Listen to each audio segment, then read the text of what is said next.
inadequate. I'm helping the culture. These guys are part of us as well. You know, these guys are our cousin. I'm helping the culture. I'm pushing the culture forward in another way. Hey, black child, be what you can be, learn what you must learn, do what you can do, and tomorrow. What do you do after you read? What do you do after you know all, right? And you can say that you're truly conscious. How are you putting what you know into action?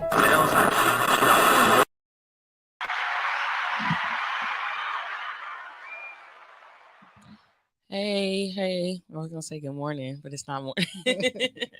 I guess good afternoon. This is the New Black History Maker Show. I am your host, Jasmine Gates, back with another show on a Friday at 3:30. Shout out to the Good News, the home team. We are in the studio at the TGN Talk Station. But my guest for today is Jay Got Soul. So if you're watching on Facebook or on YouTube, you can see that she is here. But I'm excited about this conversation because I think, I know that her brand is really dope and it's pushing a really dope movement, a very necessary movement. So I'm excited to get into this conversation. But how are you before we get into all of the money talk and all of that? Yeah. I am good. I'm good. Just blessed to be able to be doing what I do every day. So I'm good. Okay. So if you watch the show, you watch the show, so I don't know if you catch the beginning, but the part about not really asking people all the time, how are they doing? And kind of like having these different conversations and by way of different questions. So the one for you is, what was the one? I just had it in my head too. I was like, I'm not gonna write it down. When did you experience peace this week? Ooh, I love that question. I experienced peace actually last night. So my family and I were going through a healing process right now. I know a little bit about my niece's Yeah. situation, Nova Sky. And so since we've been going through that, we found a way to start trying to heal with each other.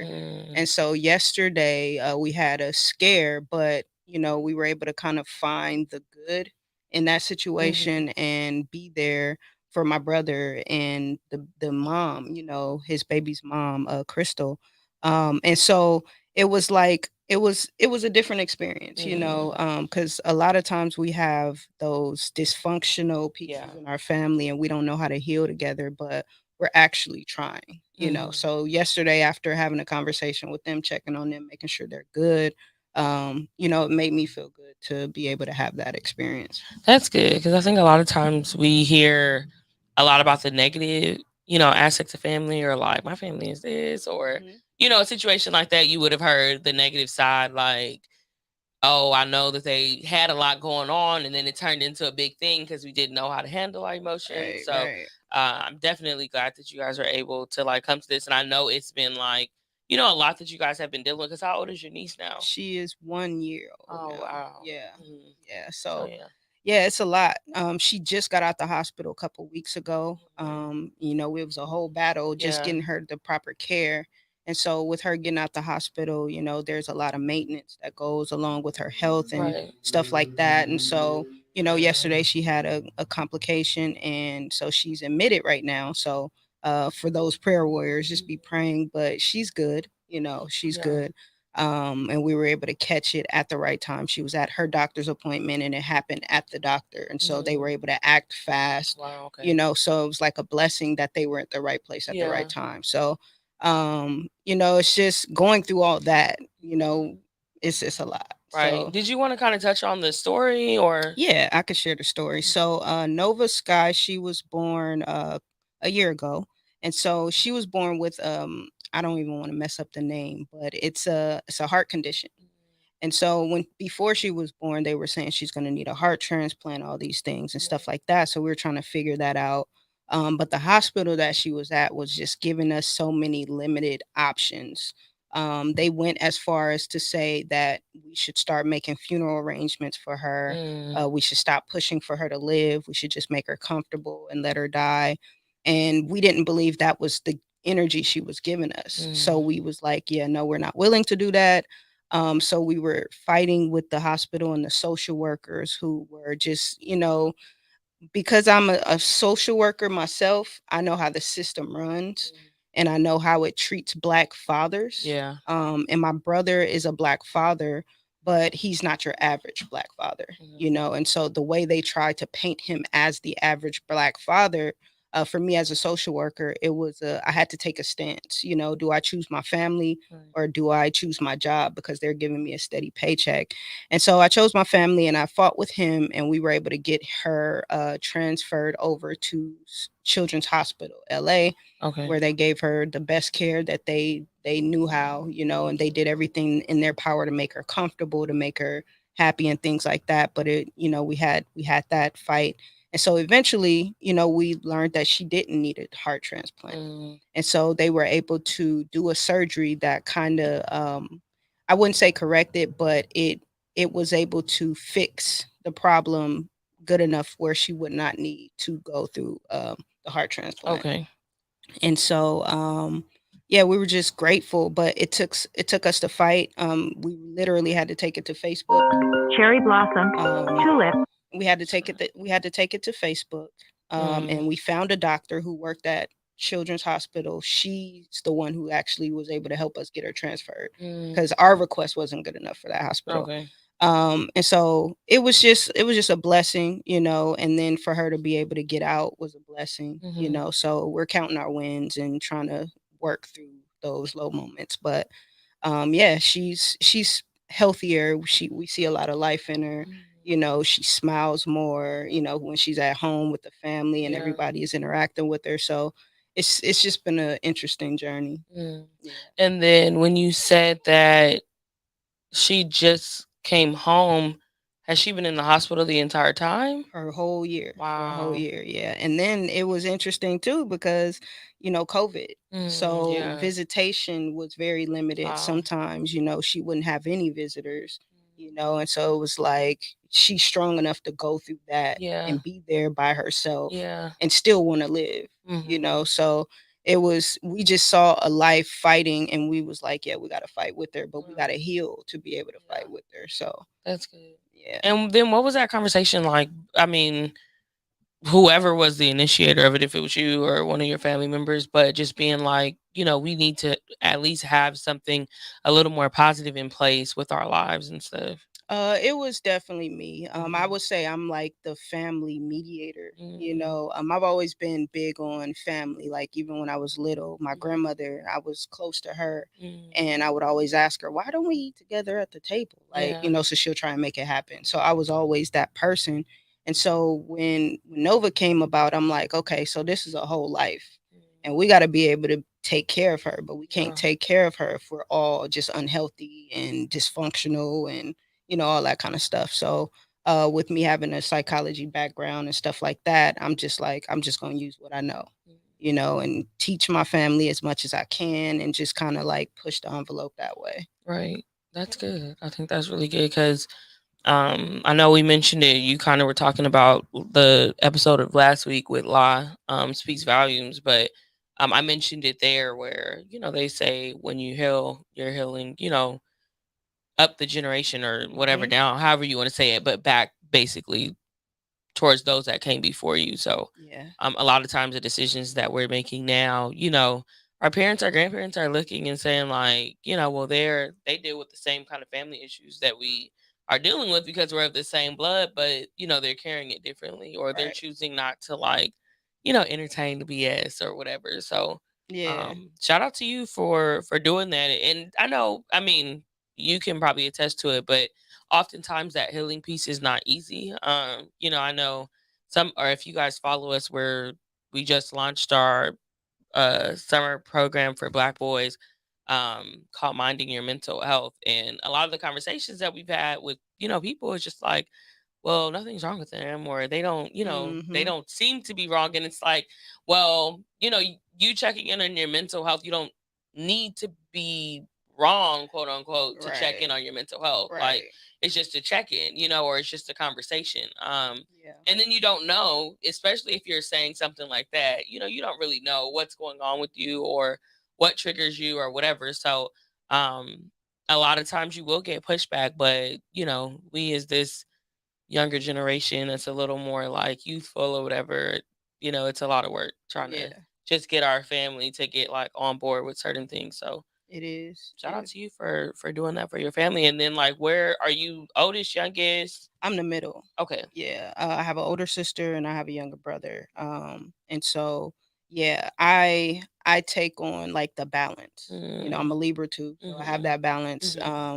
So yeah, I pretty much try to balance things out for the most part. Okay. Yeah. And then is Nova the only like niece or nephew that you have? No, so I have a niece. My sister has a daughter. Okay. So I have my niece, and then Nova has an older brother. Okay. And so yeah, it's three of the little three. Oh. Yeah, they're fun. Like I think the fact that I have a niece, a nephew who I've kind of grown with, they bring back the youthfulness in me, you know, and so that also helps me heal my inner child. Yeah. You know, just spending time with them and realizing what matters to them and remembering what mattered to me. Right. And knowing like, okay, well, what mattered to me really didn't matter to adults back then. So it has to matter to me now. Yeah. You know, and I see like the things that they go through in their life, they have real trauma, you know, and they don't have language for it. Yeah. So luckily I can help them with the language. Right. You know, so then they heal. You know, so it's interesting. And I remember when I went through my studies, they used to tell you like don't try to heal your family with what you know, because it's kind of like too much. But Yeah. I think of it like if I go and I'm healing other people outside of my family and my family's messed up, that's harder. Yeah. You know, so I don't want to do traditional. I rather use it for what I intended to use it for, to help me figure it out, but also that heals the generations behind me. So yeah.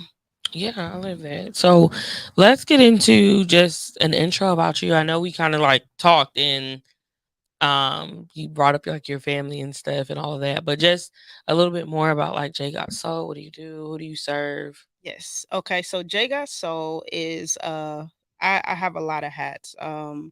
She's a writer, she's an executive producer, she is a teacher, a coach, mentor, you know. In J Got Soul, that was birthed out of just things that I saw were needs, and I'm a gap filler. So I started to figure creative ways to do things that I like to do, but to also move the needle forward. You know, so writing, I started writing about Black Wall Street, which led me to Black Money Matters, Act Like It.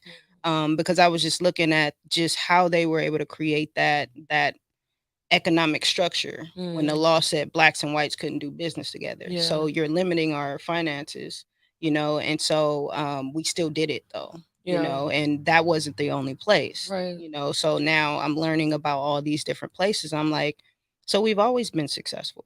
It was just a matter of jealousy. Yeah. You know, and so I'm like, okay, so why aren't we doing that now?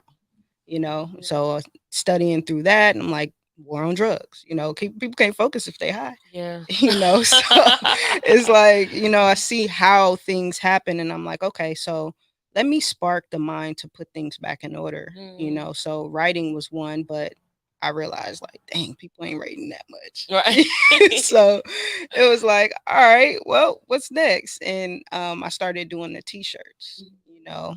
I started that in 2000. I think I started that in 2019. Okay. And so the first shirt was the Assets Over Liabilities tee. So I call that the OG tee because that's the tee that represents choosing assets over liabilities so you can start building wealth. And so I'm like, okay, cool. And then that was our first campaign. So we called it the Assets Over Liabilities Campaign, not to get mixed up with Earn Your Leisure, because people always, you know, bring that up. It was a campaign. It's not trademarked or anything like that. And then the second one was financial literacy as well. So that's the idea that, you know, okay, I make this much a month. I have this much in expenses, so I got to pay that a month. Okay, what do I do with the remaining? You know, and what we did was we built businesses, you know, but a lot of people are buying shoes. and clothes, and they're worried about how they look, but Right. your finances are Yeah. not, matching that. So I really wanted to spark the mind to remember, like, hey, start creating wealth with that leftover money, Yeah. not buying, frivolous stuff. Right. And then Black Money Matters act like it is just a challenge to our community. And also, it's a double entendre. It's a challenge to the outside community that chooses to exploit us. So to our community, it's like, you need to start valuing what you have. Yeah. Like, that's how we start to move forward. You value it, then you start to build with it. And then to them, it's like, well, if you guys are going to keep exploiting us, we're going to eventually figure it out, and we're going to support each other, and we're going to be solid, because we are one of the largest consumer bases in America. Right. So we can just utilize that to our advantage. Yeah. No, that's so good. And well, my brand is New Black History Maker. So it's interesting. Not interesting, but most Black people that start brands don't start brands that are specifically for Black people, or that have like Black in the Title. Yeah. So there's been a lot of, I won't say pushback, but a lot of conversation, I know, with me. So I want to raise the question to you, like, what has been the experience with you deciding to be like very forthcoming about this is something that is targeting Black people? Is it something that like is a service for Black people? Yeah, but like, what has that response been like? Well, the first response was, I'm racist. So I got that From Black people, or from Black people. Okay, yeah. I'm like, I'm not surprised by right.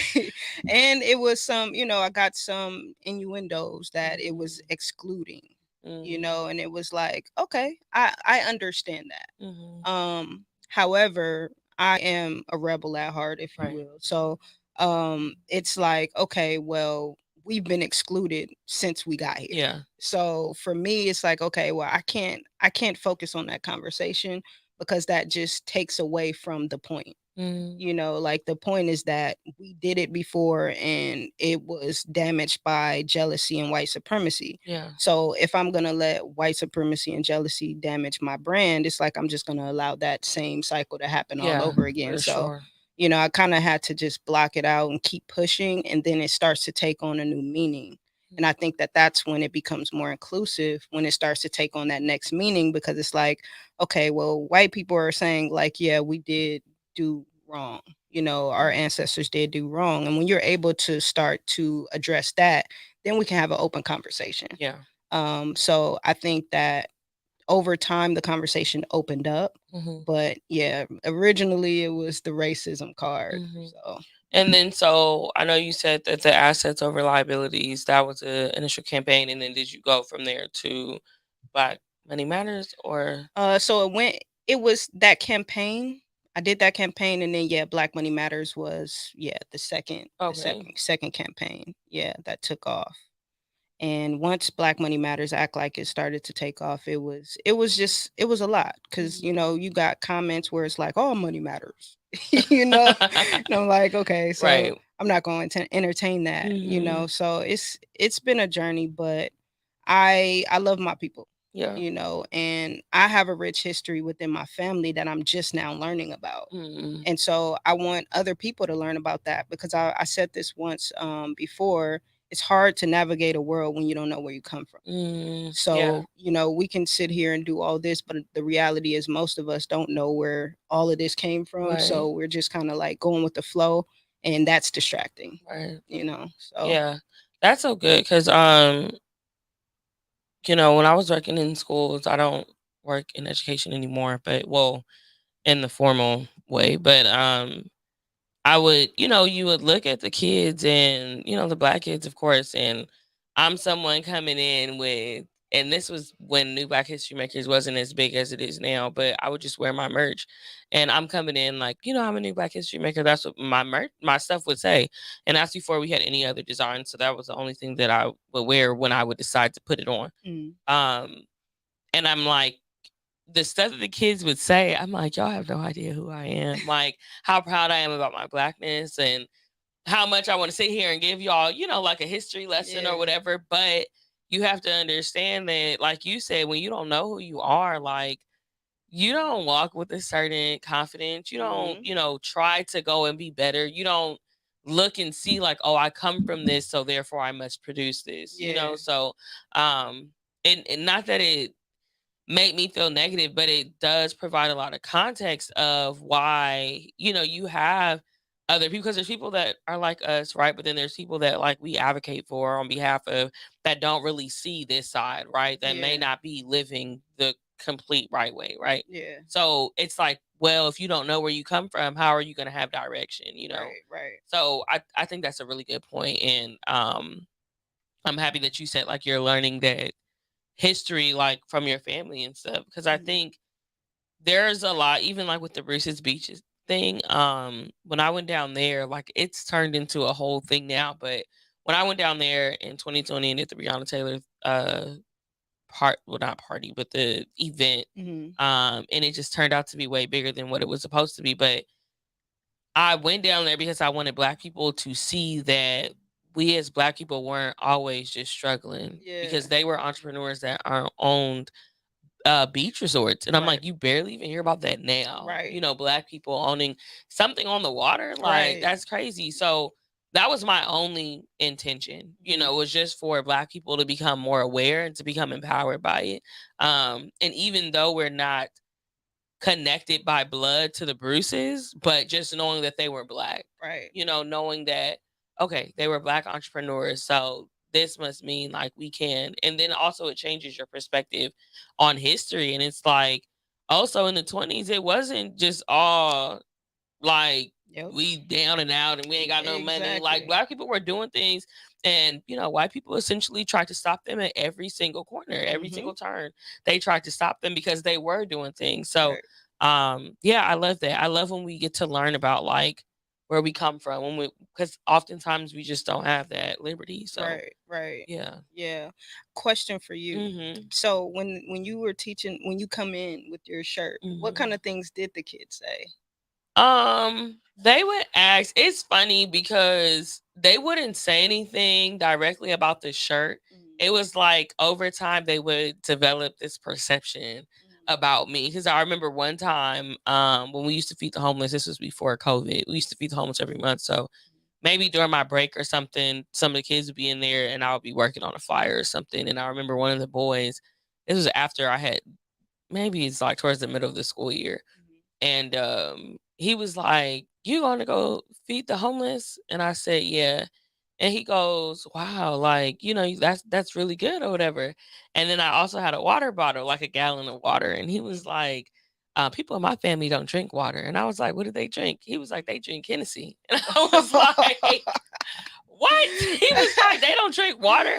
He was like, "Wow." And then all of this that he said, he goes, "You really like this, huh?" And I was like, "What does that mean?" He was like, "I don't know, but you like this. You be feeding the homeless. You drink water or whatever." So he developed this perception. Like, I don't know if he Like had a the Black words, Panther type. yeah, or so, you know, whatever. Whoever told him what this is, he figured that I was that. So he developed this perception over time of seeing me come in there, you know, and me not realizing me carrying my gallon of water every day is making him, you know, think positively of me or whatever. But yeah, he was like, he had this whole just perception and wasn't really able to put words to it, but he was just like, my family doesn't do that. You do this. You know, and when he did this, I'm like, I will never forget that, because this boy was like, "You like one of these, huh?" And I was like, I mean, I guess, you know, but the kids, it's funny now because my group of kids that I had when they were 7th grade, that was my first group. So many of them have chosen HBCUs. And I know it's a wave right now, but I'm so proud. Like, so proud. And I'm like, you know, who knows if I had something to do with that. But I'm like, at least I know that I was a Black symbol for them. You know, whether they were like, well, Miss Jasmine, you know, used to tell us or whatever. But I'm like, at least I know. And then with social media, they're able to see me. So I know that there's a lot of different influences with HBCUs coming from different areas now. But so many of them are just choosing them. And I'm like, wow, like, you know, I'm so grateful and just so proud of their decisions to choose Black. You know, so I'm like, just, that's been cool. But back when I had them in 7th and 8th grade, I'm like, I didn't even think these kids was gonna go to college, but they, they're doing it and they made it. So I would hope that they read it, and then some of them. I know I'm like going on a tangent, but it's been cool because we're in the mall, so seeing some of them tag the merch, right? And that was a thing for me where I started it dealing with that. I started New Black History Makers in 2018. I had those kids in 2017. And I will often say, like, they're the reason why I got into community work, so them being able to see the fruits of what they did for my life, Right. Them going into the mall, or them being at Southern, them being at Texas State, and wearing, or Texas Southern, and wearing the merch. I'm like, y'all have no idea the fact that y'all inspired this, Yes. So, it's been a full circle thing for sure. But initially they were kind of just like, all right, miss, like, miss me on that, whatever. So I'm glad now that it's something where it's like, y'all, I know y'all remember me wearing this, and now you can go to Fox Hills Mall and shop and buy it. You go online and buy it, or it's an actual thing. So, yeah, it's been a journey, but it was definitely inspired by those kids, and they gave me mixed responses. But I know now they like, oh, I want some, or do you have my school colors? So I love it. I'm like beyond, grateful. You were the symbol. You were the symbol, and they picked it up and ran with it. And I think that that's what our youth need, right? A symbol, because they see the rappers, they see, the actress and all these people. And so those people, they're cool to see, but it's like, follow a passion or follow something that is going to lead you in your future. Yeah. And I think that for me, Black Money Matters, Act Like It, was a social movement for the future. So it's like, eventually I want to see people doing this on their own. It needs to take a meaning of its own, which that's what New Black History Makers did. And it's dope that it translated to the HBCU world, because I'm super passionate about that too. Like, have your education from, like, learn from Black people. Right. And let's hold that thought, because I know you went to HBC, so I want to get into that. All right. But after this commercial, we'll be right back.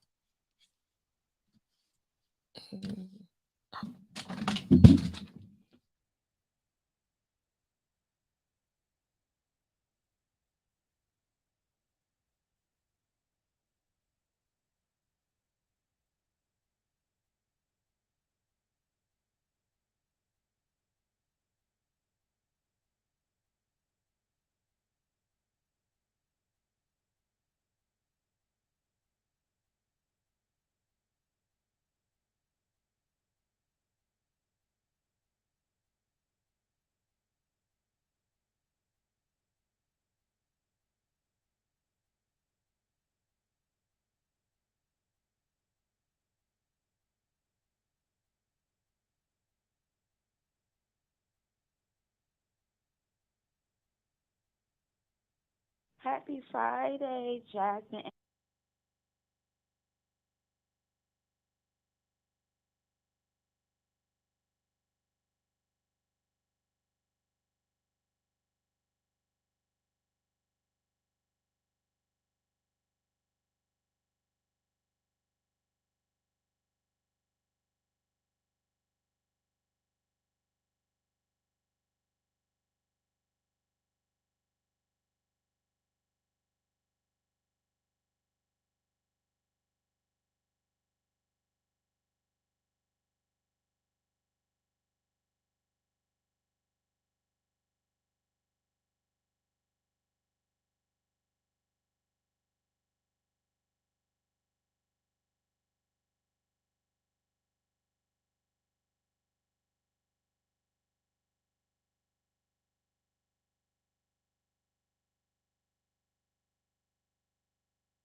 Hey y'all, we are back. This is the New Black History Makers show on the Good News Network. And I'm your host, Jasmine Gates. I'm here with Jay Got Soul, and we are talking.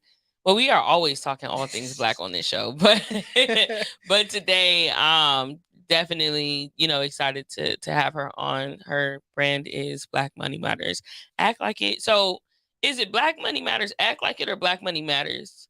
Black Money Matters, act like it. Okay, so that's the whole. Okay, Yeah, okay. yes. So Black Money Matters, act like it. Yeah, I think it speaks for itself. Action. You gotta, yeah, Action. you gotta act like that money matter. Yes. And that's interesting. You were getting into the talk about HBCUs. Yes. So I know you went to Talladega. Yes. So let's talk a little bit about that. Your thoughts on it, your experience.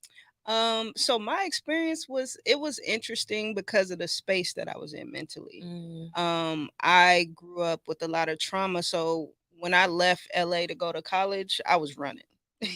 So initially I went to a school called Salem International, and this was a school where we had foreign exchange students and all that. So I had both. I literally lived the best of both worlds. So that experience was okay, but I didn't feel welcome. And then on top of that, it was in West Virginia. West Virginia is a very racist state, so it was like, it was so much so to the point our coach would be like, don't go anywhere by yourself. So you can't go get any food by yourself and stuff like that. This is what year? This was in 2007, 2008. Yeah. So that experience, it was a lot for me, because even when we talked about like going on basketball games, like if we traveled, at that time I was red shirt, so I didn't travel, but it was like, you have to be careful. So then, I transferred to Talladega, and it's nothing but black people. I'm like, oh, this crazy, but it was low key. I realized that the fact that we didn't have the same financial backing, we were a little delayed in terms of like the type of quality of education. And so it was interesting, but I loved it. I found a professor who was she was a psychology professor, and I really gravitated towards her aura and just how she taught, and how motherly she was in terms of like telling us like, these are not the states you want to go try to work at, because first of all, you're a woman. You also are a part of the LGBT community. And so there were things that I had to protect myself from, even in that experience, but I wouldn't have gotten that on any other campus, I felt like. So, it was some good, some bad, but I got a chance to, experience my people every day. Yeah. So it was a great experience. Opened my eyes to a lot, and kind of created the person that I am today because of just the richness of the history. At Talladega they are big on the Amistad. And so that revolt is something that they talk about a lot. And it wasn't until recent that I actually started looking into it. Okay. And I'm like, okay, so now I understand, some of my experiences and where the pain came from, because I think a lot of that had to do with the campus and what it was connected to. So touch on it a little bit if you you mean the pain part? Well, the Amistad. Oh, so the Amistad. Okay. So the Amistad, I'm still learning, so I'm not an expert. But what I learned was that there were slaves on a ship, and what they did was they were revolting by killing the slave masters, and they took over the ship. And so it was a whole out, brawl, and yeah, so they took over that ship, and then they ended up getting caught and stuff like that, and what happens next. So just the spirit of that Amistad really, shined through on the campus to me, but it was interesting, because it's like you see it play out in real time, just the events and things that happen, and it's like, okay, and then you realize like, the prisoners on our campus, they were prisoners and they were working on our campus. So they still had, like just these old ways of doing things. And I'm like, this don't make no sense. Like, cause it's a black college. Yeah. So it's just so much, that I noticed, and I was just like, okay. But I can't say I had just all good thoughts about my experience there until after years Okay. after. When I was there, I used to call it the Devil's Playland. Like that Okay. that was how I saw it, Wow. because it was a lot, especially for me being a LGBT woman, and the religious point of view. They tried to pray the gay out of me. Just stuff like that. I'm like, this is too much. Right. But it's a part of our history, so I have to understand it from the other side. I can't just be the victim. I got to understand it from all sides. But at the time for me, I was just struggling mentally because of my childhood trauma. I still had dealt with some trauma with sexual abuse and things like that. And so I hadn't dealt with any of that. And then I'm playing basketball to escape it, not helping. It's just kind of like a chance for me to get that energy out. But I still hadn't talked to anybody about it. And so it was just hard to navigate, and then that made it hard for me to navigate relationships because of lack of trust and, just all the stuff you deal with the relationship. So I just struggled through that experience on the campus or whatnot. But yeah, I found some healing, so I'm good. But it was just a lot to navigate at the time, especially when you hadn't even figured out what you navigate. Right. You know what I'm saying? So right, it's like I don't even know the right. destination or where we're going. But I think that's a good point though, because being like now, right? I feel like, and we both, hooped and stuff. And my college journey wasn't traditional either.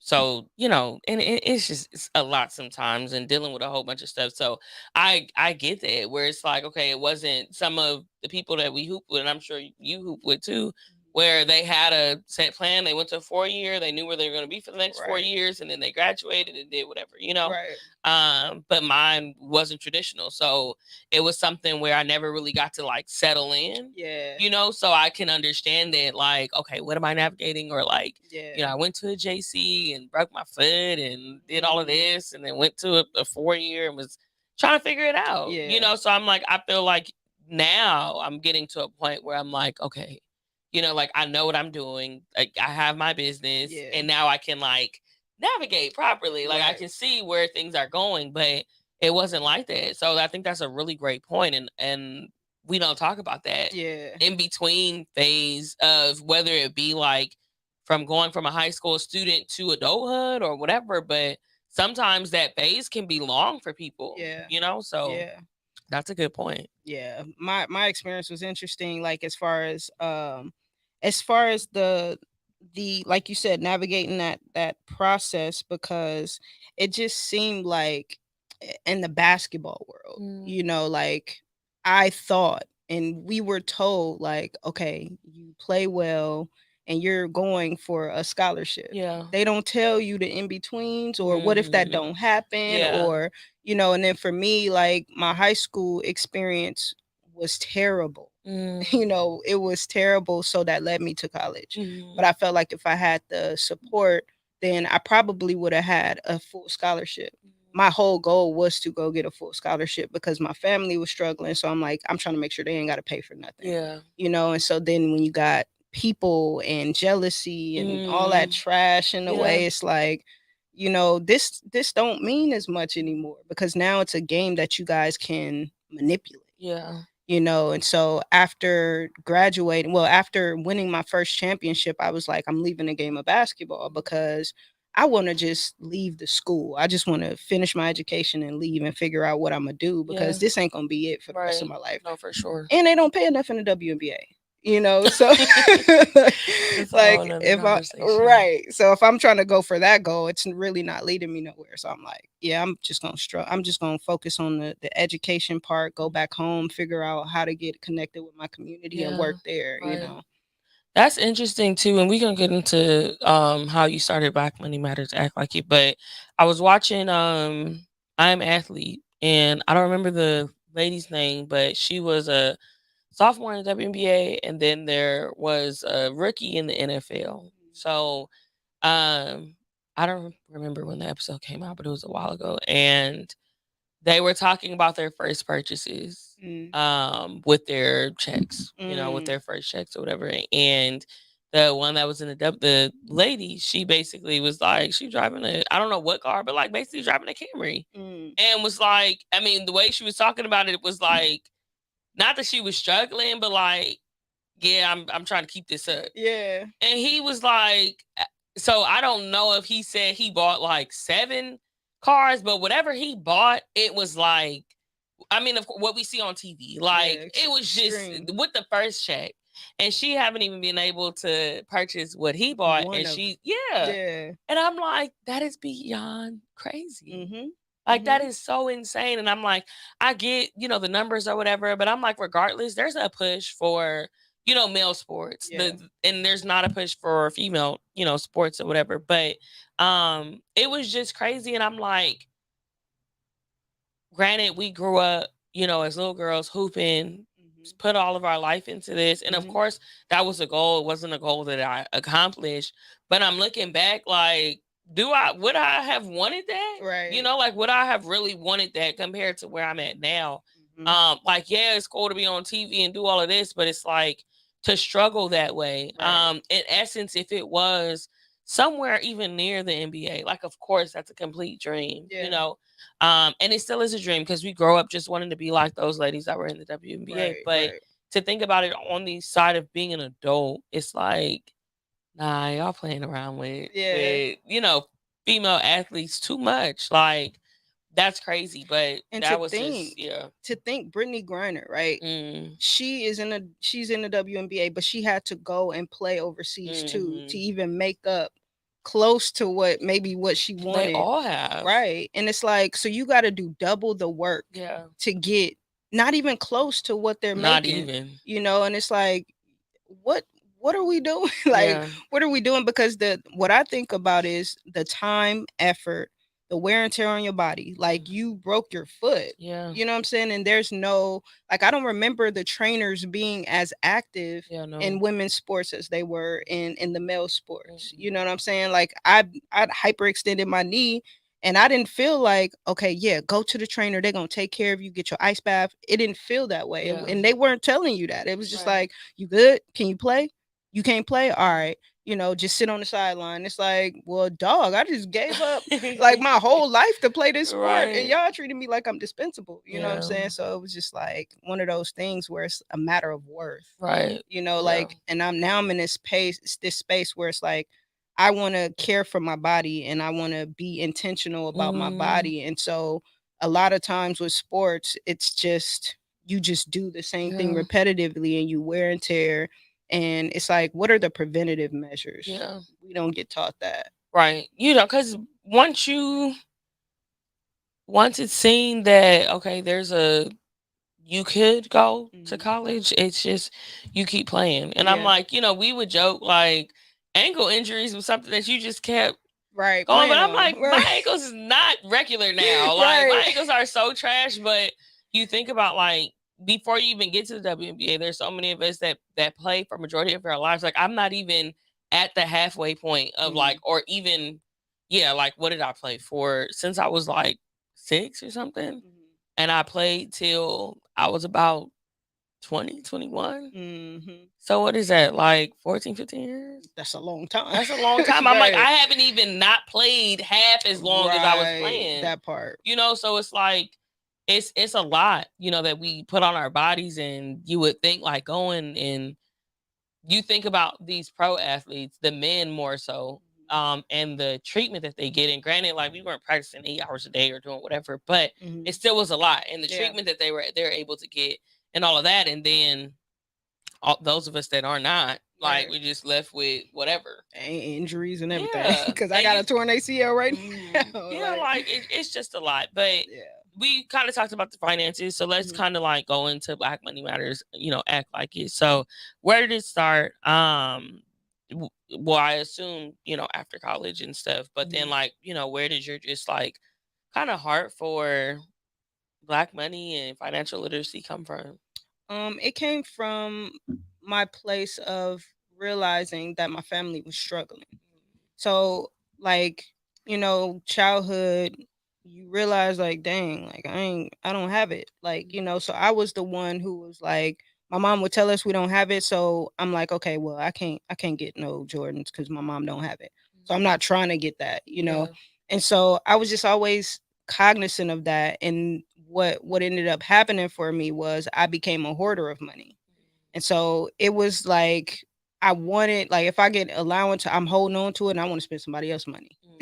So it was trauma connected to it, but then I was able to kind of turn that into something, just realizing how I thought about money. It's like, okay, so now I want to learn more about financial literacy. So what I ended up doing was I started taking classes. I don't know if you ever heard of Dr. Boyce Watkins. Yeah. So his Black Business School, I looked it up and I was like, okay, so financial literacy 101. Okay, I'm gonna see what this is about. And so I signed up for the class, spent like $500 for the whole course and stuff, and just start taking courses. And I'm like, this actually starting to make sense. So I just start practicing it myself. And at the time, I'm working as a social worker.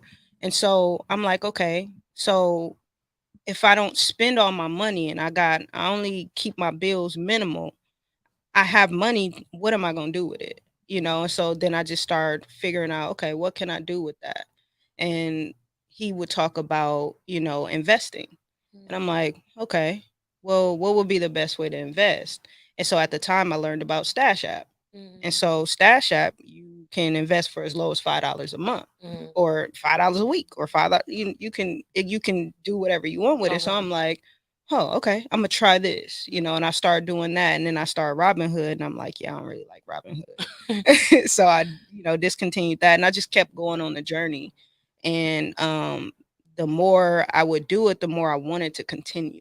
I didn't want to waste my money. I wanted to make sure that when I go look at it, it grew. Yeah. So then I started remembering like, dang, money is growing in my sleep. Like that's dope. And so then that's when I started doing more of the studies of the Black Wall Street and stuff like that. And I'm like, but they did this already. Yeah. Like this ain't new, Right. And so that's pretty much where it grew from. And then I just start sharing it with people and, seeing people's reaction to it and stuff like that. And once the brand started making a name for itself, I'm like, okay, this is something that I couldn't even really imagine it being. And it's not even as far as it can go. It's like this is just the beginning stages. Right. For sure. But it just started from curiosity. Yeah. And then what year did you say? This 2019? was 2017. Okay. Yeah, that's when I started doing the studying and everything. 2019 is when I actually started producing products. Okay. But I think 2020 was more so when Black Money Matters act like it was really born, and then it really started taking form in 21. Okay. And then what other things are offered, like, or do you wish to offer if it's not in existence already? So I want to do more so like I want to create some classes, workshops, things like that, especially for the youth. I think that if the youth get it now, then we're good. Right. It's hard to change the old folks' mind no, frame. for sure. So it's like I'm not Sorry even to going. y'all, folks. I love y'all. Y'all I be love stuck in y'all. y'all ways. I respect y'all. Right. But I think that once you start something, I think that the youth got to gravitate more towards it. And I see them actually doing that. Like everybody that I'm connected to, they see it. And I like even last year when I started coaching, I would hear kids, they'd be like, Black Money Matters act like it. Yep, that's what I'm talking about. They might not know what it means, but they see it so much. Like people would come to the games with the hoodie on, and now you don't even realize they really seeing the message. So it was like, yeah, okay. Now I see how it can go. So I want to do some classes. I also I really want to take it into schools and start doing little workshops, summer classes, stuff like that, just to get their mind going. That relationship type stuff too, just trying to make sure that the kids understand healthy relationships, healthy money habits, healthy everything. And possibly speaking, going and just sharing my heart behind the brand, because it's really just everything that means something to me. So But I know it's gonna be so many other things, and I can't even imagine what it's gonna be now. Right. So Oh, for sure. yeah. For sure. And then let's talk a little bit about just like the transition that you've made. I know that of course you weren't vending before because you didn't have merch, but now that you're like vending, just getting out into the community. I know you mentioned Taste of Soul. That's a big deal. Yeah. So you want to talk a little bit about that? Yes. So I started vending. I think I actually started vending last year. And I started going to Taco Tuesdays with Q. Oh, yeah. So that's where it started. That, and then it was Energy Exchange. Also did an event with DJ Say So. Okay. And so those were like the 3 introduction events, and I'm like, okay. But what I had to go through was a transition of understanding where the brand needed to be. Because it was nice to share the brand with a lot of different crowds, but when we partying, the brand don't mean nothing. You know what I'm saying? No, for sure. So I know. it was like, I started seeing like, okay, like I was everywhere at first. Like I'm just at this event, that event, this event. And then it's like, okay, but I'm spending a lot of time here. And for me, every time somebody come to the booth, I'm talking to them. So I'm telling you how the brand was created, what the brand means. And so by the end of that conversation, somebody either wants to buy it or they want to, collab on something. And so I can't do that at an event where, there's alcohol, because people say things while you're under the influence, but you don't mean that tomorrow. Right. Forget the whole so thing. right. So over the last couple of years, it's just kind of been like, I have to figure out what's the best place for the brand to be. And so this year is the year that I actually transitioned into that. And then also I'm getting more structured business wise. So I'm going from hustling to actually doing my business, structured, got everything LLC, all that kind of stuff set up. And so this year, so far, I've done the Women's Health Expo. That was beautiful. That was a beautiful event. It was a bunch of Black women, and just minority women caring about their health. And I'm like, yeah, that was the type of events that I want to be at. And how was it for you, like just sales wise and all that? Sales wise, it was great. It went very well. And then just the people that I was able to meet, I met Sheriff Eric Strong and his wife Sidra.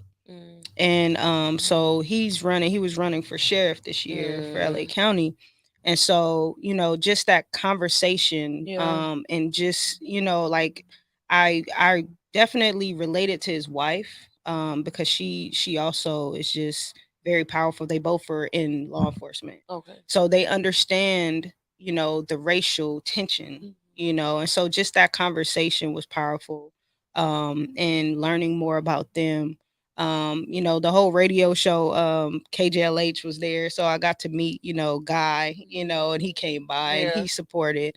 And so it was just good to just like be out there. And then I finally got a tent that had my logo on it. So it was cool because people were just walking by like, yeah, Black money matters. Black money matters. It really do matter. Like, so the response was great. So yeah, it was all love up there. That's good. And then you were saying a few others that you... Yes. So I'll be doing a Taste of Soul in October. This will be the first time that I'm doing Taste of Soul. So I'm excited about that event just because it's in the neighborhood. Like it's in the neighborhood I grew up in. So that makes me excited because I can reach my community like hands on. And then I did the Juneteenth event in Leimert Park, and that was the first time in Leimert Park.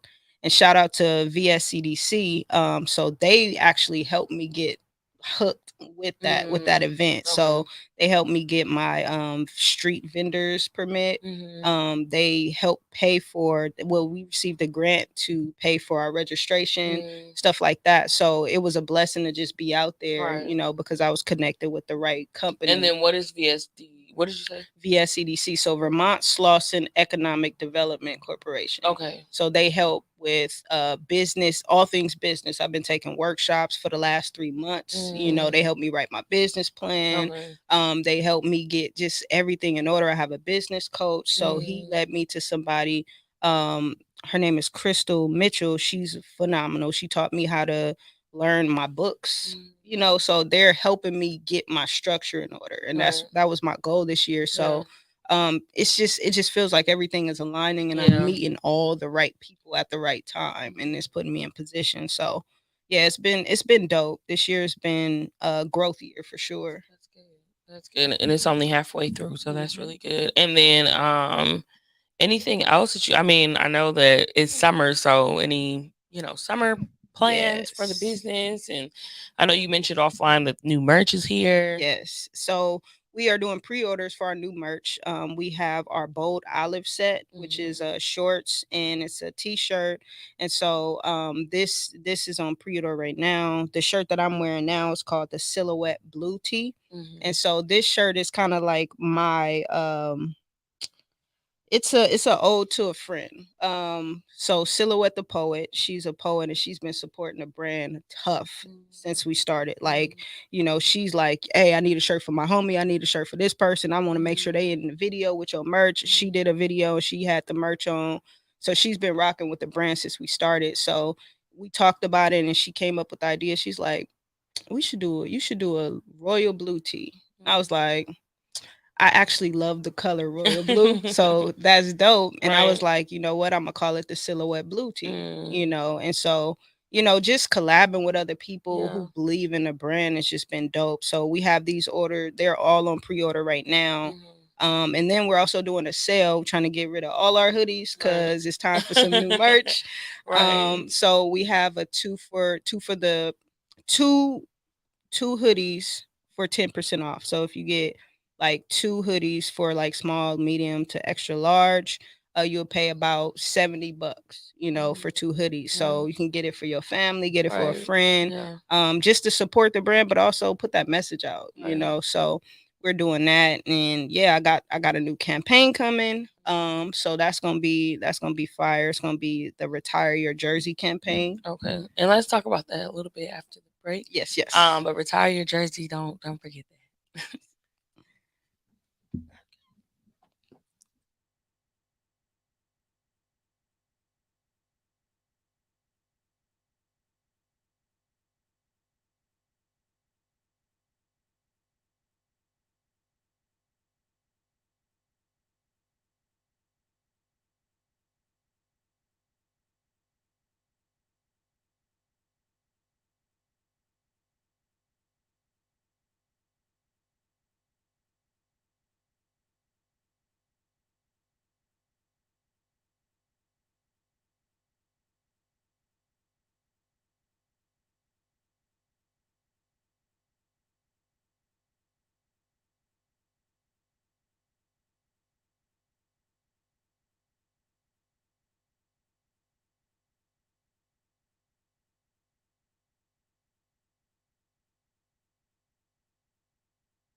Hey y'all, welcome back. This is the New Black History Makers Show. I am your host, Jasmine Gates. And we are at the Good News Network, talking to J God Soul, talking about a lot of different stuff. Money, HBCUs, black money. So HBCUs talking about healing, and then also just like business and stuff and vending, a whole bunch of different stuff. And then we were talking about your summer plans. Well, I said don't forget, and I forgot. What were we talking about? The Retire Your campaign. Yes, the Retire Your your Jersey, Jersey campaign. Yeah. So talk a little bit about that. So I'm doing a campaign. So I haven't done a campaign since the Assets Over Liabilities campaign. So this is the next rebranding campaign, and so this is going to be the Retire Your Jersey campaign. And the idea is to retire old habits that doesn't serve you. You know, so for me, it's a lot of different things. You know, it's setting boundaries where, you know, I felt like I owed people things where, you know, it kind of kept me in bondage, you know, so just letting that type of stuff go and just healing and stuff like that. So the campaign is going to mean whatever it means to the person. Yeah. But for me, I like to make sure that when I drop a campaign, it's action based. So with the act like it, that really means something in the brand. Like everything we do, it's gonna be something like you're not just gonna buy it. You're gonna be reminded that I need to make a change. You know, so that's one of the things that's coming. I'm excited. I kind of been working on it for a few years, but I haven't like released it. And so people have been asking for the jerseys that we're gonna, you know, drop for a while now. So I'm looking forward to seeing the reception, you know, of the campaign. So yeah. That's what's up. And then I know we talk kind of offline about like the forum and stuff that you have going. So if you want to like touch on that and like your intentions with it. Yes, the Black Money Matters Forum. So this event was supposed to be a actual live event. Earlier, I think it was like this year, towards the end of last year, we were creating it. And because of COVID and all the constant changes, it was like, yeah, it won't make sense to try to bring people out to a space while everybody is worried about their health. And I'm like, if we're talking about health and wellness and financial, you know, I don't want to put anybody in a space like that. So we decided to do it virtually. So that meant that we had to do the whole shooting and stuff like that. So we finally got everything shot, and now we're in the editing process to bring it to life. And I'm so excited because I get to really share with everybody that's been a part of the brand what the heart is in a way, and then also kind of give some tips leading towards that financial literacy piece and teaching. I really get a chance to do that. So it's going to be a lot of education, but also and you've heard the song, but I'll be performing on there. Mikey, she'll be performing on there. I have a mentee who's also doing music, and she'll be performing on there. So yeah, it's gonna be a surprise. You know, it's gonna be cool. It's gonna be dope. And just just look out for it. It's gonna be dope. And then so do you have like a proposed date that you're gonna kind of launch it and all that, or I'm thinking about it might be somewhere towards the end of the summer, moving into the fall. More than probably around that time. I'm not sure yet, but we're almost done with it. It's just that I want it to be released properly. Because I'm gonna be releasing my Patreon as well. Okay. So it'll be everything. I want everything to kind of be done, structured right, and people know exactly what it all means and all that kind of stuff. So yeah. That's dope. So definitely looking out for that. And then also just I guess with like you can kind of touch on the Black Wall Street stuff. I know you were writing about it and you were doing a lot of research, but just like what kind of like drew you to it, and then where have you been kind of like with it now, just like with everything. Okay. So when I learned about Black Wall Street, my main question was, how did it get started? Like what was the seed? I'm always looking for the beginning stage of something, because if you could duplicate it, you know, I think it'd be dope.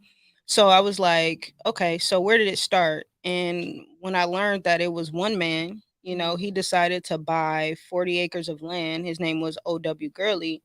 He decided to buy this land and he rented it out to other business owners in the community. And so they had banks, they had churches, they had everything in that one community.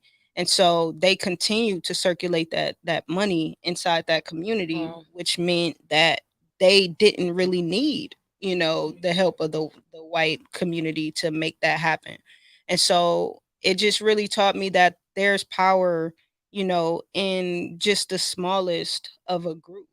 And then when I think about us as a larger consumer base, I'm like, okay, so if we put these two together, then we have something like that. $1.6 trillion could be utilized constructively, Right. you know? And so it just takes for people to learn, you know, those things. So when I learned about that and, you know, seeing how everything happened, I was just like, dang, like, how can we do that now? Because we have we have the digital age. Yeah. So we don't have to be in one place to build a Wall For Street, sure. you Right, know, right, of right. today. And so when I was writing the articles, my proposal was always that we could rebuild Black Wall Street of today through the digital age, you know, but we got to make sure we all legitimize and stuff like that, because those be the pitfalls. You know, you Right. got somebody hustling and they getting your money and now they going to buy some shoes with it. You know Right. what I'm saying? So there are some pitfalls, but we can do that. You know, then I started following Jay Morrison, and so he's all about real estate. Yeah. You know, and so he has the black house. What is a black? The Legacy House. And so he started the crowd fund to get that going. And I invested in that crowd fund when it happened. And I was like, this is dope. Like, we can really do Black Wall Street again, Right. you know, and they're literally building it out in Atlanta right now, you know. So I'm like, I see the hope that we could actually do it. I see that we Right. can really do that. And so I'm pushing for that. You know, so anybody I come in contact with, we're gonna have a money conversation and it may Right. be uncomfortable, but we're gonna have it, you Right. know, because I think that we should just all change our mind frame around the way we spend now. Yeah. You know, because it's so much that we have that we're not even supporting each other. Right. You know, like, I love Simply Wholesome. That is my grocery store. You know, and people don't even know about that. Right. You know, and they've been there for For sure. years. You know, and they sell herbs, things that heals your body. And we sitting here going to the liquor store. You know what I mean? So it's like those small changes, you know, and Yeah. that comes along with the whole, you know, retire your jersey, retire those old habits, and realize like there are things out there, you know, that can help us, you know, and we can all do it together, you know. Yeah, that's good. And then how has the response been when you are bringing forth like knowledge or dropping gems on financial literacy with like the Black community or even with your family? So first it's everybody's confused. So they start off confused, and then eventually, what I like to say is that you hear information and then you have experience and you realize where to apply it. Mhm. And so what I find is that when I talk about it, people may not understand it right away. And then eventually they start hearing it more and it's like, "Oh, I heard somebody say this and I thought about you." You know, and then eventually they start listening to it now and it's like, "Oh, I'm starting to get it." Yeah. You know. And so my sister and I, we're super close now. We haven't always been close, but now we're super close and we have so many conversations. And she'd be like, "I'm so excited. Like, I'm starting to finally understand," you know?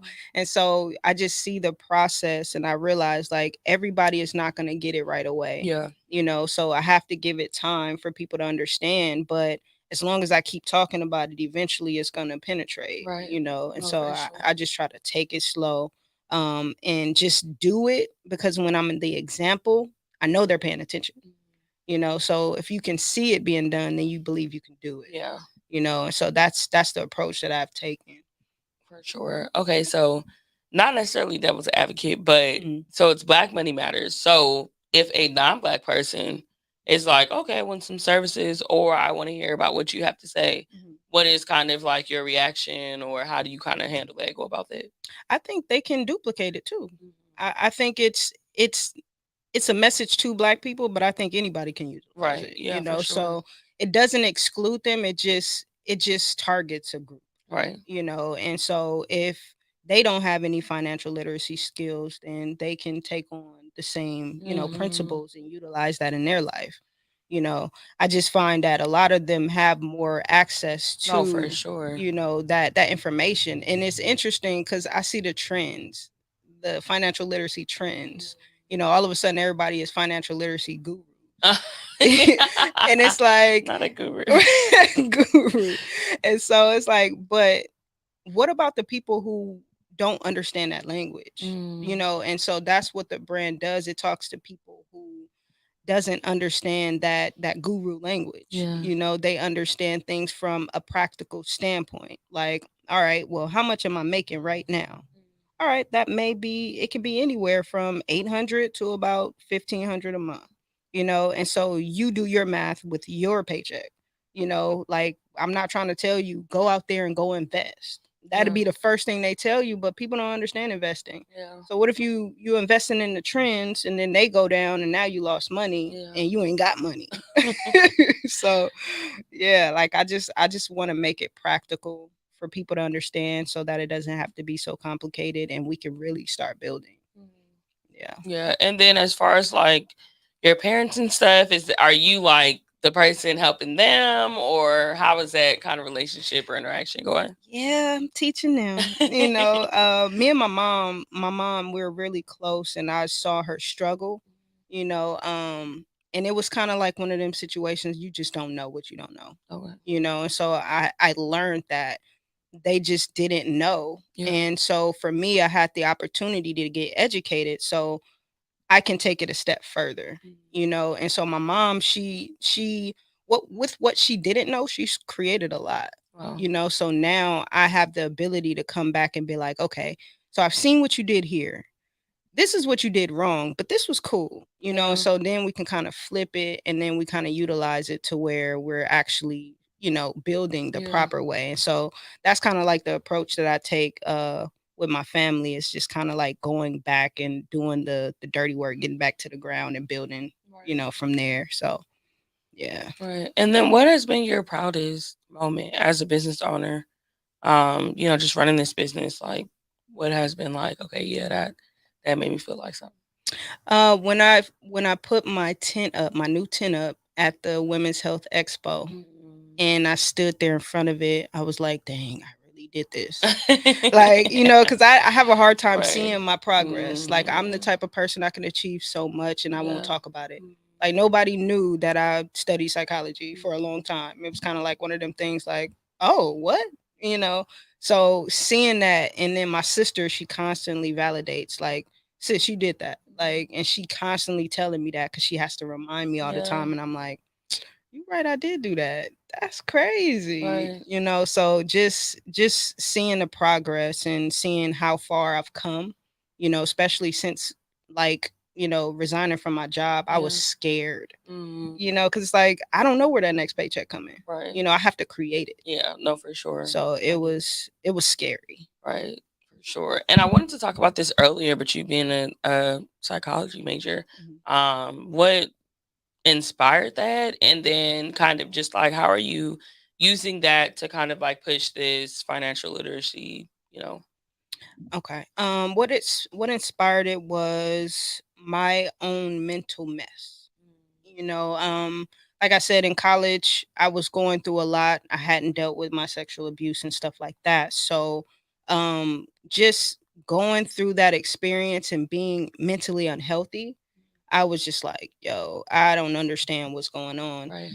Originally, I wanted to go to school for business, but I realized I was just not interested in the business classes, you know, and it didn't feel like they were teaching me the business. They were teaching me how to manage a business. Okay. And I really wanted to be a business owner. And then when I went to Talladega, the professor that was a psychology professor, I gravitated to her so much to the point where I was like, okay, what's she teaching? Hmm. And then it said psychology. I didn't know what the word meant. Like I was like, let me look this up real quick. What's this? Okay. And I was just like, okay, maybe that'll help me Yeah. because my mind was just going Wow. crazy, you know, at the time. And so it did, but it was painful.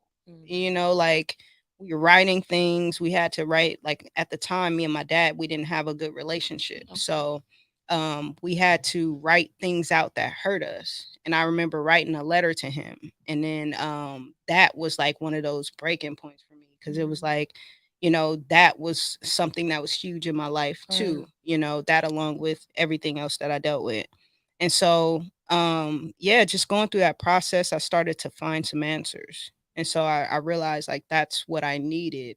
I learned about PTSD, and I self-diagnosed myself at the time. Didn't know I really, I was diagnosed PTSD after I actually started to go to counseling. But at the time, I started like, oh yeah, I deal with that, like racing thoughts, stuff like that. So, yeah, that's really what led me to psychology. But how I utilize it, I think that I'm about getting people to understand things from a place of trauma. So my money issues came from my trauma. My trauma I experienced with my mom, travel ball, how those days were. It was expensive, and my mom she wasn't really having a lot of money. So I spent nights in the airport, for standby flights just to get to a tournament to play, stuff like that. So just those experiences really, put fire under my butt, because I'm like, I'm trying to come back for everything I'm owed. Like, I've been through so much. So I think that that's how I utilize it, in the brand. That's good. And then yeah, I guess just like what I know we talked about the forum, and then you kind of talked about like the vending and stuff. I'm trying to think, what else did I have? You can, I guess, just talk a little bit about how, or is that something that you're trying to get back into, like the psych stuff, or No. would you get back into, or would you actually like go into that field more, like Okay. focusing more on that? I guess I would say. I want to do right now. I'm in a space, and I'm gonna segue this into Green Pines Media. So I'm connected with this company called Green Pines Media, and what they do is social work different. And so it was interesting that, after I quit my job, I met with Dina, who's the CEO of the company, and it's a media company where they pay former foster youth for their artistry. So they're painters, or they're, rappers, singers. They get them and they pay them for exceptional art. So these are people who are good at what they do. Okay. And so it was interesting. A couple months after I resigned, I connected with them and signed a contract to help them executive produce their docuseries. And so that's a way that I'm utilizing it in a very non-conventional way, Right. in a creative space, so I can connect with people who've been through the system. And because I know the system from my standpoint, I'm able to connect with them and really, do what I wanted to do in my job, but I was limited to do. Right. So I've been able to transform, myself into a business owner that can still do social work. Yeah. And I think that's the beauty of entrepreneurship, social entrepreneurship, as Dino would say. Right. So it's been a great journey, and I'm learning so much, from the youth, and just about business through that collaboration, because Green Pines Media teaches us about contracts. It teaches us about having legal representation. It teaches us about just everything that goes into creating a project. Wow. And so while I'm doing my Black Money Matters forum, I'm like, oh, they did this. I got a producer's packet for this project. I don't have a producer's packet for my project. I need to make sure that that's what I have next time around, stuff like that. But it's just, I've been able to kind of take what I've learned through that to do it in this capacity. And then where did the like desire or the niche to produce come from? I've always kind of like had this thing about the camera. I remember before I went to college, I used to go to First AME. And so they had the big screen, they had the camera, you hold it, they had all the stuff. And so I became a part of that ministry. And so they taught me everything I needed to know at that time. And I didn't realize that I really love doing that, being behind the camera and just seeing how the moving parts work. And so, years later during the pandemic at my church, we had to go virtual. Yeah. And so I was editing, all of our services and stuff like that. And so it transformed into that. And now we're doing in service, and I'm working the camera and teaching the youth how to work the camera too in service and stuff like that. So, it was just born out of an interest and, just yeah, it's really, I just find fascinating things from being behind the camera, and then also writing. So I could write a production and don't realize I'm writing a production. Okay. Like even with the podcast, I didn't realize I was literally writing a production every Yeah. time I do a podcast. And I'm like, this was natural, Yeah. For so sure. it just came natural. That's good. And then I know you also rap and are like in this artist world too. So you could touch on that a little bit and like how you got started in that. Cause did you get started with Mikey?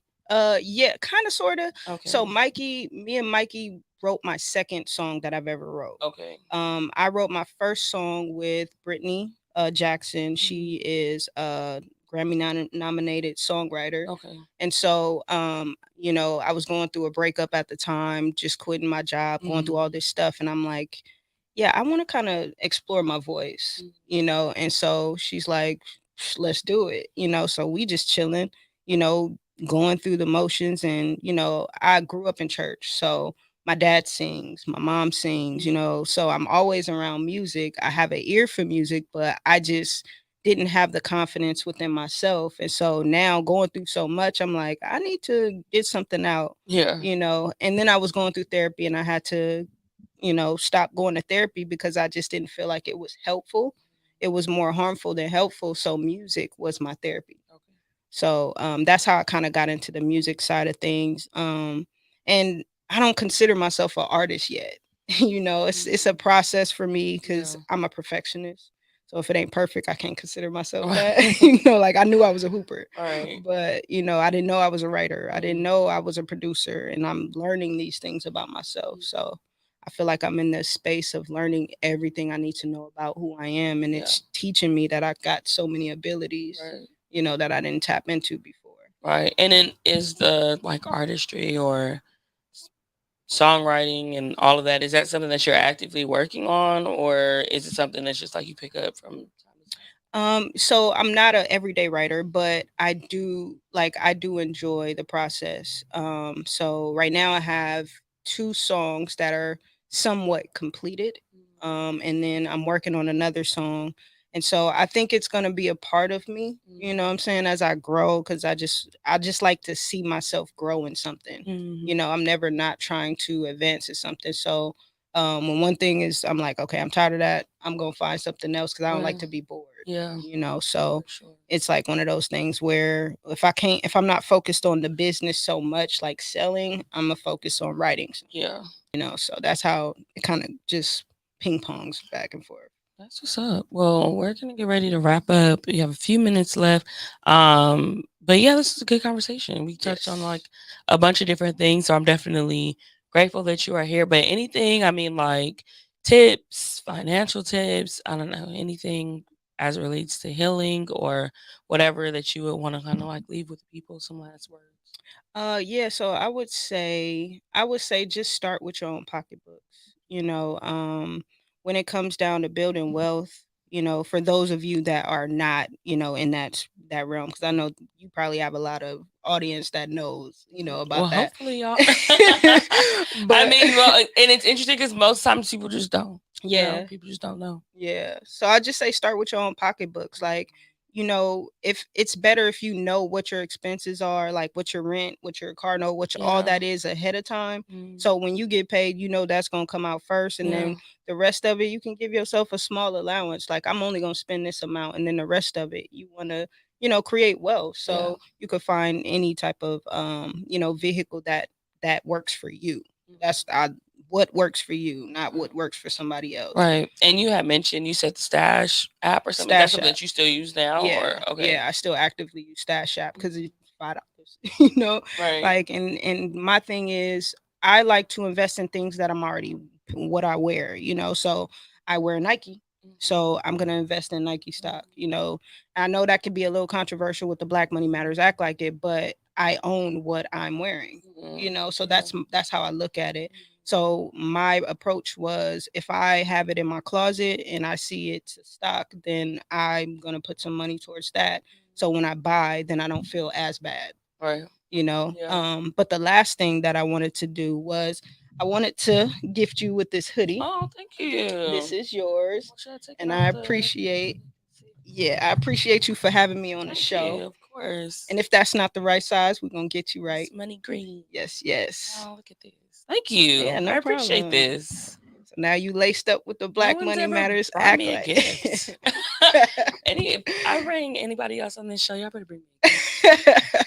Setting the standard high. Nobody's ever brought me a gift. Thank you. I appreciate that. No but y'all problem. make sure y'all shop with her. Please plug yourself before we get off. Oh, yes. So you can follow me on Instagram at JAI_GOT_SOUL. Also follow my business page at Black Money Matters Act Like It. And then my other business page, which is my media page at J Got Soul Studio. And you can follow me on Facebook. I am Jessica McConical on Facebook, and also J Got Soul on Facebook. And follow my YouTube as well at J Got Soul. I have my podcast that I have not been pushing, and I want y'all to look at it because Jasmine is on there. We had a fire conversation on there as well. So tap in. Yeah.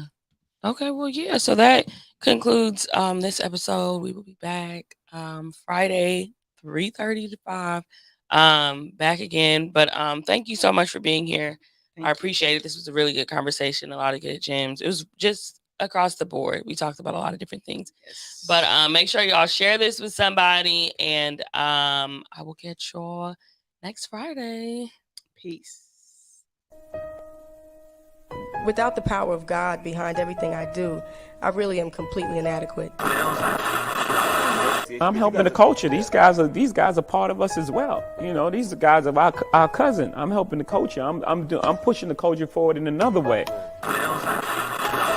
Hey, Black Child, be what you can be, learn what you must learn, do what you can do, and tomorrow